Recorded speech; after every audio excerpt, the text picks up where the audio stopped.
थरथराती हुई आवाज में घायल हिराक के मुंह से निकलता है, यह तो नर्क का द्वार है, यह कैसे मुमकिन है। हिराक पीछे की ओर कदम खींचते हुए धीरे धीरे पीछे की ओर बढ़ता है कि तभी उसे ऐसा आभास होता है जैसे कोई उसके पीछे खड़ा है। वो पीछे मुड़कर देखता है तो उसे एक विशालकाय राक्षस की परछाई दिखती है, जिसके सिर पर दो बड़े बड़े सींग लगे हुए हैं। वो परछाई बहुत तेजी से उसके करीब आ रही होती है। हिराक डर के मारे इधर उधर देखता है कि वो क्या करे। उस राक्षस की लंबाई हिराक से 2 गुना ज्यादा थी। हिराक उससे बचने के लिए इधर उधर देख ही रहा होता है कि तभी अचानक वो विशालकाय राक्षस हाथ में गदा लिए हुए एक बड़ी सी छलांग लगाता है और हिराक के आर पार हो जाता है। हिराक को कुछ आभास नहीं होता और इसलिए वो मुड़कर देखता है। वो देखता है कि राक्षस किसी और पर वार करने के लिए अपना गदा उठा रहा था, जैसे कि उसने हिराक को देखा ही नहीं। हिराक चौंक जाता है और चौंक कर अपने पीछे की ओर देखता है कि तभी उसके पीछे एक शख्स जो कि घोड़े पर बैठा हुआ जोर जोर से चिंगारी से बनी रस्सी को गोल घुमाता हुआ हिराक की ओर चला रहा था। उस रस्सी की चिंगारी की चकाचौंध में उसका चेहरा साफ नजर नहीं आ रहा था कि तभी अचानक से वो चिंगारी हिराक के सीने में प्रवेश करते हुए उसके पीछे खड़े एक राक्षस पर वार करती है। तभी उस शख्स के मुड़ते ही हिराक की आंखें फटी की फटी रह जाती हैं। वो एकदम स्तब्ध रह जाता है और तभी उसे सब कुछ याद आने लगता है। आज से कुछ महीने पहले अमावस्या की रात को हिराक यहां आया था। यह वो काली रात थी जब नर्क के द्वार खुलने वाले थे और उस द्वार के 4 बड़े बड़े विशालकाय राक्षस के रूप में राक्षस नहीं, बल्कि वो तो इस द्वार के रक्षक हैं, जो कि द्वार पर खड़े लड़ रहे थे ताकि कोई उसके अंदर प्रवेश न कर सके। उनकी मर्जी के बिना कोई भी उस द्वार के अंदर नहीं जा सकता था। लेकिन हिराक यम चक्र आसन की चाह में इस द्वार में जाना चाह रहा था। हिराक अपना पूरा बल लगाते हुए जोर से अग्निबाण शस्त्र को गोल घुमाता है और वो चारों रक्षक जो कि द्वार पर एक जगह खड़े खड़े बिना हिले हिराक से लड़ रहे थे, वो हिराक के इस वार से बच नहीं पाते हैं और पीछे की ओर गिर जाते हैं। हिराक मौका देखते हुए अंदर जाने की कोशिश करता है, लेकिन एक रक्षक अपना दायां हाथ आगे बढ़ाते हुए मंत्रों का उच्चारण करता है और हिराक को जोर से हवा में उछालकर पीछे की ओर फेंक देता है। चारों रक्षक तंत्र मंत्र से हिराक का गला दबाते हैं और उसे हवा में लटकाते हुए आगाह करते हैं, लेकिन हिराक फिर भी नहीं मानता है और वो चारों रक्षक हिराक की मूर्खता पर जोर जोर से हंसने लगते हैं। तभी हिराक अपनी कांपती हुई आवाज में कुछ बोलता है और अपने हाथों को घुमाते हुए इशारा करता है, जिससे उसका बाण उड़ते हुए उसके हाथों में आ जाता है। चारों रक्षकों को लगता है कि हिराक उन पर वार करने वाला है, लेकिन हिराक खुद पर ही अग्निबाण से अपने आप पर वार करते हुए गोल घूम जाता है, जिससे बहुत तेजी से ऊर्जा उत्पन्न होती है और हिराक उस ऊर्जा के घेरे के अंदर आ जाता है। वो चारों रक्षक अपनी फटी आंखों से उस ज्वाला से भरी चिंगारी की ओर देखते रह जाते हैं। हिराक उस चिंगारी से उत्पन्न ज्वाला में मंत्र का उच्चारण करते हुए अंदर जाने की कोशिश करता है, लेकिन वो उसमें नाकाम रहता है और उसकी मृत्यु हो जाती है।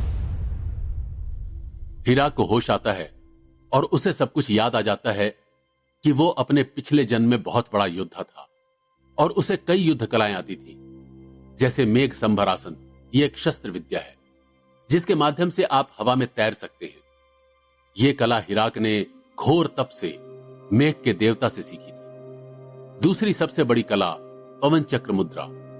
इसमें पवन की रफ्तार से चक्र बना सकते हैं। यह विद्या पवन देवता के वरदान से मिली थी। और तीसरी कला तुषार चक्र मुद्रा, जिसमें आप अपने सामने खड़े दुश्मन को थोड़ी देर के लिए बर्फ के समान जमा सकते हैं। यह कला उसने अपने गुरु मुनिराज से सीखी थी। हिराक यम चक्र आसन पाने की लालच में नर्क के द्वार जाता है, लेकिन वो इसमें नाकामयाब रहता है और खुद को ही भस्म कर लेता है। लेकिन सौभाग्य से उसकी आत्मा किसी और के शरीर में प्रवेश कर लेती है, जिससे उसका पुनर्जन्म हो जाता है।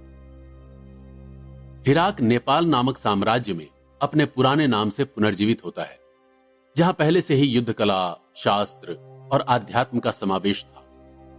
हिराक ने द्वापर से त्रेता युग में पुनर्जन्म लिया है, जिसकी वजह से हिराक की युद्ध कलाएं अनूठी यानी कि अनोखी थी। हिराक को दूसरा मौका मिला था जिसे वो व्यर्थ नहीं जाने देना चाहता था, लेकिन इससे पहले जिसके शरीर में हिराक की आत्मा थी उसके बारे में भी जानना हिराक के लिए बहुत जरूरी था, क्योंकि वो अब उसकी दुनिया में उसके शरीर में समाया हुआ था और उसके बीते हुए कल के बारे में भी जानना बहुत आवश्यक था। इसलिए वो एक बार फिर से अपनी आंखें बंद करके ध्यान मग्न में लीन होकर उसकी पिछली जिंदगी में चला जाता है। घायल हिराक की आंख खुलती है और वो अपने आप को एक बड़े से अखाड़े में पाता है, जहां कई बच्चे बड़े बूढ़े अभ्यास कर रहे होते हैं। कोई योगासन कर रहा होता है तो कोई गुरखा कुकरी से युद्ध अभ्यास कर रहा होता है। हिराक अपने चारों ओर घूम के देख रहा होता है। तभी पीछे से हिराक को आवाज आती है, जैसे कोई हिराक का नाम पुकार रहा हो। वो मुड़कर देखता है, लेकिन कोई उसे नहीं, किसी और को आवाज दे रहा था। हिराक उस आवाज का पीछा करता है तो वहां उसे पहले वाला हिराक यानी कि उदय कुंवर का बेटा हिराक दिखाई देता है।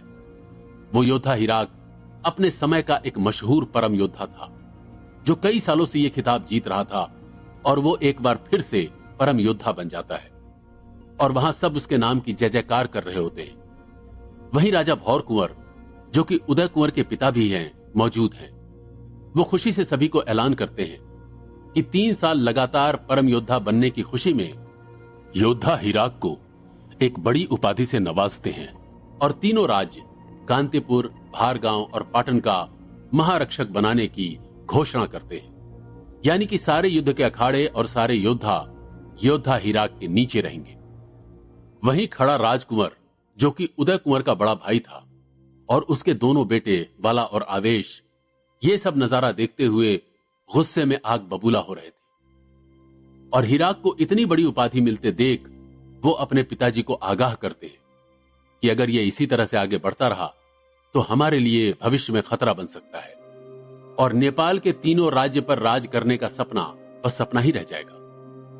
राजकुंवर का छोटा बेटा आवेश गुस्से में पिताजी से बोलता है कि वो बस आदेश दे, वो इसे खत्म कर देगा।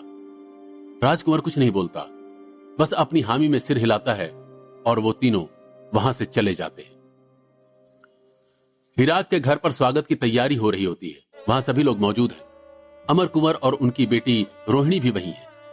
हिराक के घर आते ही सब लोग जश्न मनाते हैं। तभी वहां राजा भौर कुंवर आ जाते हैं और योद्धा हिराक को गले लगाते हुए कहते हैं कि हम तुम्हें जल्द ही महारक्षक बनते हुए देखना चाहते हैं, इसलिए अगले हफ्ते ही आने वाली पूर्णिमा को तुम्हें उपाधि देना चाहते हैं। सभी लोग बहुत खुश होते हैं और राजा की जय जयकार करने लगते हैं।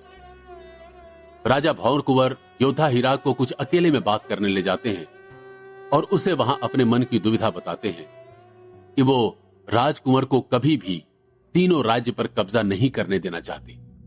इसलिए वो हिराक से एक वादा लेते हैं कि तुम आने वाले समय में पूरे नेपाल की रक्षा करोगे और उसके राजा बनोगे। योद्धा हिराक को कुछ समझ नहीं आता। वो बोले तो क्या बोले, उसे यकीन नहीं होता कि उसके दादाजी उससे इतनी बड़ी बात कह रहे हैं। भौर कुंवर हिराक से पूछते हैं, तो क्या तुम मेरी आज्ञा का पालन करोगे? योद्धा हिराक अपने घुटनों के बल बैठते हुए राजा भौर कुंवर को वचन देता है कि वो उनकी हर आज्ञा का पालन करेगा। वहीं खड़ा एक गुप्तचर योद्धा हिराक और राजा भौर कुंवर की सारी बात सुन लेता है और वो ये बात जाकर सीधे राजकुंवर को बता देता है। बाला और आवेश के पैरों के तले जमीन खिसक जाती है और तभी वो हिराक को मार गिराने की योजना बनाते हैं। देवी पूजा वाले दिन राजा भौर कुंवर और उनके तीनों बेटे और उनके परिवार के सभी लोग मौजूद हैं। योद्धा हिराक वहीं अपने मित्रों के साथ बैठा होता है कि इतने में आवेश और बाला वहां आकर उसे बधाई देते हैं, जिसे देखकर सब चौंक जाते हैं। बाला उसे अपने साथ शिकार पर आने के लिए न्योता देता है। योद्धा हिराक मान जाता है। इसके बाद बाला और हिराक दोनों शिकार पर जाते हैं और वहां वो एक हिरणी का शिकार करते हैं। हिराक बड़े ध्यान से निशाना लगाता है और एकदम से उसका निशाना चूक जाता है। यह देख बाला हंस पड़ता है। हिराक मुड़ता है और बोलता है, आओ साथ में निशाना लगाते हैं। और दोनों साथ में निशाना लगाते हैं। बाला नजरें चुराते हुए आवेश को इशारा करता है और आवेश योद्धा हिराक पर निशाना साधता है। तीर योद्धा हिराक को छूते हुए निकल जाता है। निशाना चूकने पर आवेश वहां से भागने की कोशिश करता है। हिराक आवेश को भागते हुए देख लेता है। वो गुस्से में उसका पीछा करता है। कमर में खुसी गुरखी से हिराक उस पर वार करता है, जिससे आवेश गिर जाता है। योद्धा हिराक आवेश को गले से पकड़ते हुए उसे मारने लगता है। तभी पीछे से बाला आकर हिराक के कंधे पर वार करता है। योद्धा हिराक घायल होकर मुड़ता है और बाला उसके पीछे खड़ा होता है। आवेश जोर से योद्धा हिराक के सीने पर वार करता है, जिससे योद्धा हिराक नीचे गिर जाता है। वो दोनों हिराक को अधमरा छोड़ वहां से चले जाते हैं। योद्धा हिराक जैसे तैसे मदद के साथ घर पहुंचता है। कुछ दिनों बाद योद्धा हिराक बेहोशी से बाहर आता है और उसे पता चलता है कि उसकी पसलियां टूट चुकी है, जो कि जल्दी ठीक नहीं हो सकती। हिराक आग बबूला हो जाता है। हिराक के पिता इस घटना से बहुत दुखी होते हैं और कोई सबूत न होने के कारण भौर कुंवर बाला और आवेश का कुछ नहीं कर पाते। और इधर योद्धा हिराक खुद बदला लेना चाहता है, इसलिए वो अपने आप को ठीक करने की कोशिश करता है। इस बात को 1 साल बीत जाता है और इस साल भी परम योद्धा के लिए सभी प्रतिभागी तैयार थे। योद्धा हिराक फिर हिस्सा लेता है और यह खबर तीनों राज्य में फैल जाती है। बाला तक भी यह बात पहुंच जाती है और वो सीधा योद्धा हिराक के घर चुनौतीपूर्ण पत्र भेजता है और योद्धा हिराक उसका प्रस्ताव स्वीकार कर लेता है। युद्ध के दिन सभी लोग इकट्ठा होते हैं। दोनों बाला और हिराक अखाड़े में मौजूद थे और लड़ाई शुरू होने वाली रहती है। बाला योद्धा हिराक पर अपने भाले से वार करता है। योद्धा हिराक उछलते हुए अपनी खुकरी का इस्तेमाल करते हुए उसे गिरा देता है। तभी बाला चाबुक को हवा में घुमाते हुए वहीं पर वार करता है जहां योद्धा हिराक को चोट लगी हुई थी, जिससे हिराक नीचे गिर जाता है। वो उठने की कोशिश करता है, लेकिन उससे पहले बाला उसके पैर पर बहुत तेजी से वार करता है, जिससे योद्धा हिराक खड़ा भी ढंग से नहीं हो पाता और बाला चाबुक को घुमाते हुए एक बार फिर उसके पीछे से वार करता हुआ उसे घायल कर देता है, जिससे योद्धा हिराक वहीं चित्त हो जाता है। बाला जीत जाता है। हिराक वहीं पड़ा पड़ा बेहोश हो जाता है। इस तरह त्रेता युग का हिराक मृत्यु के मुंह में चला जाता है।